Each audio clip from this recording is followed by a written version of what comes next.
এই মুরগি দুটোকে আমি সমুদ্রের নোনা জলে ভালো করে ধুয়ে নিচ্ছি, যেন প্রাকৃতিকভাবে লবণের স্বাদ মাংসের ভেতরে ঢুকে যায়। আলাদা করে লবণ দেওয়ার আর কোনো দরকারই হবে না। এই নির্জন দ্বীপে টানা কয়েকদিন ধরে শুধু মাছ আর কাঁকড়া খেতে খেতে স্বাদটা একেবারে একঘেয়ে হয়ে গেছে, যেন জিভই সব ভুলে গেছে। তাই আজ একটু ভিন্ন স্বাদের খোঁজে একটা ছোট্ট আয়োজন। আজকের সকালটা হতে যাচ্ছে একদম জম্পেশ। এই দুটো মুরগি আমি কয়লার আগুনে ধীরে ধীরে রোস্ট করব। আগুনের আঁচটা ঠিক যেমনটা দরকার, না বেশি না কম। এই দ্বীপে আমরা কয়েকদিন ধরে আটকে আছি। খাবারের অভাব নেই, কিন্তু রাত নামলেই শুরু হয় আসল যুদ্ধ। অসংখ্য মশার সঙ্গে। মশা তাড়ানোর জন্য ধোঁয়া, আগুন সবই চেষ্টা করেছি, কিন্তু তেমন কাজে আসেনি। আশেপাশে অনেক খুঁজেও কোনো প্রাকৃতিক উপায় বা বিশেষ গাছ পাইনি। আহা, দেখুন তো মুরগিগুলো কি দারুণভাবে সোনালি হয়ে উঠছে। চামড়াটা কুরকুরে আর সুগন্ধে চারপাশ ভরে গেছে। এমন খাবার এই কঠিন পরিস্থিতিতে সত্যিই ভাগ্যের ব্যাপার।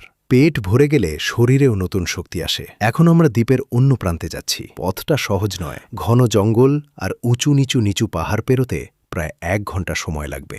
এরপরে কি হলো সেটা দেখাবো, তার আগে আল্লাহ লেখা এই সুন্দর ছবিতে লাইক দিয়ে বাবা মাকে ভালোবেসে কমেন্টে হাজার হাজার লাভ পাঠিয়ে দাও। অবশেষে আমরা পৌঁছে গেছি সেই বিশাল শান্ত সৈকতে। এখানে আমরা খুঁজব সি পার্সলেন, এক ধরনের পুষ্টিকর সামুদ্রিক শাক। ওই দেখুন, পাথরের ফাঁকে ফাঁকে কত সুন্দর সতেজ শাক জন্মেছে।